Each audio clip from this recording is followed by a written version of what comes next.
Assalamualaikum warahmatullahi wabarakatuh. Perkenalkan, nama saya Fahrianur, NIM 1904110084 dari Prodi Perbankan Syariah B semester 3. Di sini dalam pembuatan video untuk memenuhi salah satu tugas UAS Hukum Perdata Islam di Indonesia yang diampu oleh dosen Bapak Jepri Tarantang, SSY SHMH.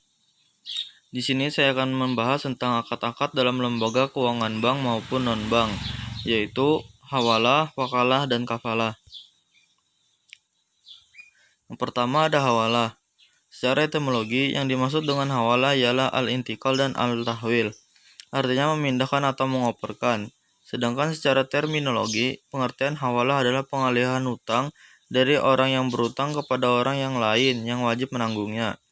Misal, A memberi pinjaman kepada B, sedangkan B masih mempunyai piutang kepada C.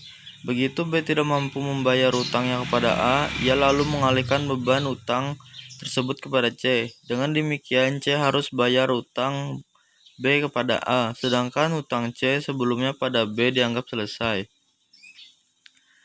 Dasar hukum wakalah, yaitu ijma. Ulama sepakat membolehkan hawalah. Hawalah dibolehkan pada utang yang tidak berbentuk barang atau benda, karena hawalah adalah pemindahan utang. Oleh sebab itu, harus pada uang atau kewajiban finansial. Rukun dan syarat hawalah. Rukun hawalah. 1. Muhil, atau orang yang memindahkan tanggungan hutangnya. 2. Mahal alaih, yaitu pihak yang dibebani pemindahan tanggungan hutang atau dibebani membayar hutang oleh muhil. Ketiga, muhtal, yaitu orang yang piutangnya dipindahkan. Yang keempat, hutang muhil kepada muhtal. Yang kelima, hutang muhal alaih kepada muhil. Yang keenam, sikhat atau lafaz akad. Selanjutnya, syarat hawalah. 1. Orang yang menanggung harus memberitahukan kepada orang yang mengutangi atau berpiutang. 2. Waktu menanggungnya harus positif. 3. Hutang yang lazim. 4. Kerelaan muhil. 5. Menerimanya muhtal untuk dipindahkan pembayaran hutangnya kepadanya ke orang lain. 6. Persesuaian tanggungan muhil dan tanggungan muhal alaih dalam jenis, macam, dan batas waktu pembayaran. Selanjutnya, manfaat hawalah. Seperti diuraikan di atas, akad hawalah dapat memberikan banyak sekali manfaat dan keuntungan. Di antaranya, 1. Memungkinkan penyelesaian utang dan piutang dengan cepat dan simultan. 2. Tersedianya talangan dana untuk hibah bagi yang membutuhkan. 3. Dapat menjadi salah satu fee-based income atau sumber pendapatan non-pembiayaan bagi bank syariah. Selanjutnya ada wakalah. Secara etimologi, wakalah memiliki beberapa pengertian yang diantaranya adalah al-hifz, yaitu yang berarti perlindungan, atau al-kifayah yang berarti pencukupan, atau al-damah yaitu tanggungan, atau al-tafwid berarti pendelegasian yang diartikan juga dengan memberikan kuasa atau mewakilkan.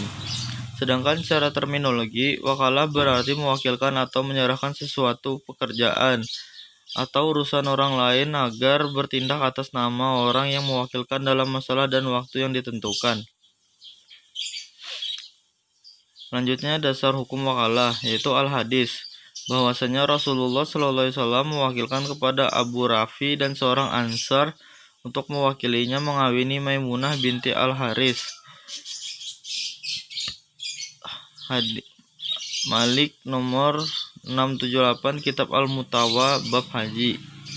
Dalam kehidupan sehari-hari, Rasulullah telah mewakilkan kepada orang lain untuk berbagai urusan, diantaranya adalah membayar hutang, mewakilkan penerapan had dan membayarnya, mewakilkan pengurusan unta, membagi kandang hewan, dan lain-lain.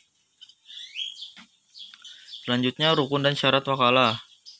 Rukun wakalah. 1. Muwakil, yaitu orang yang mewakilkan atau pemberi kuasa. 2. Wakil, yaitu yang mewakili atau menerima kuasa. 3. Muwakkal fih atau taukil, yaitu objek yang diwakilkan atau dikuasakan. 4. Sikhat, ijab atau qabul. Syarat-syarat wakalah. Orang yang mewakilkan ialah dia pemilik barang atau di bawah kekuasaannya dan dapat bertindak pada harta tersebut. Jika mewakilkan bukan pemilik atau pengampu, wakalah tersebut batal. Anak kecil yang dapat membedakan baik buruk dan boleh mewakilkan tindakan-tindakan yang bermanfaat mahdah, seperti pewakilan untuk menerima hibah, sedekah, dan wasiat. Berakhirnya wakalah. Matinya salah seorang dari yang berakad karena salah satu syarat sah akad adalah orang yang berakad masih hidup.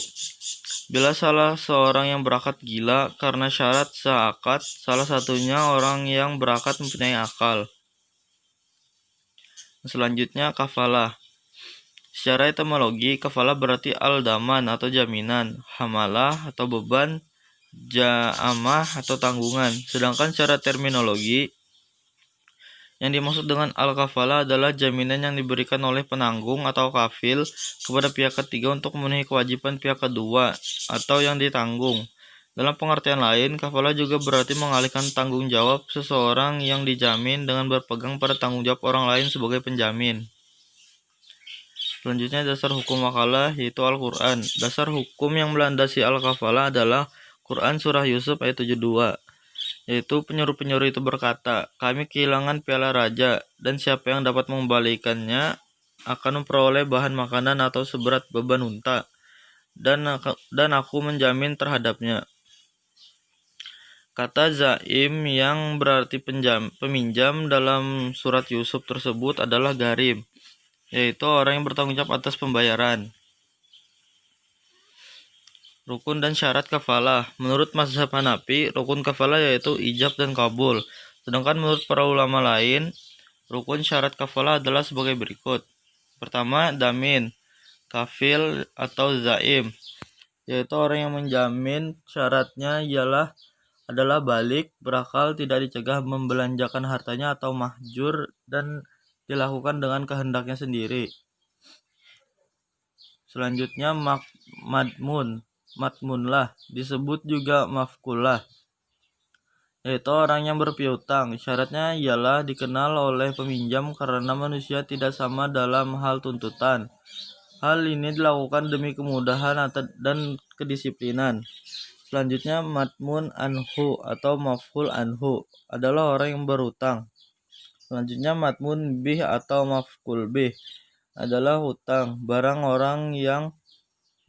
atau orang. Disyaratkan mafkul dapat diketahui dan tetap keadaannya, baik sudah tetap maupun akan tetap.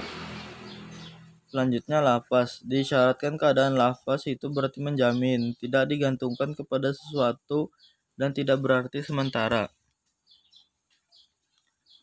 Selanjutnya jenis kafalah. Kafalah dapat digolongkan menjadi dua golongan besar, yaitu kafalah dengan jiwa, dikenal dengan kafalah bi al-wazhi, yaitu adanya keharusan pada pihak penjamin, atau al-kafil, al-damin, atau al-zaim, untuk menghadirkan orang yang ia tanggung kepada yang ia janjikan tanggungan.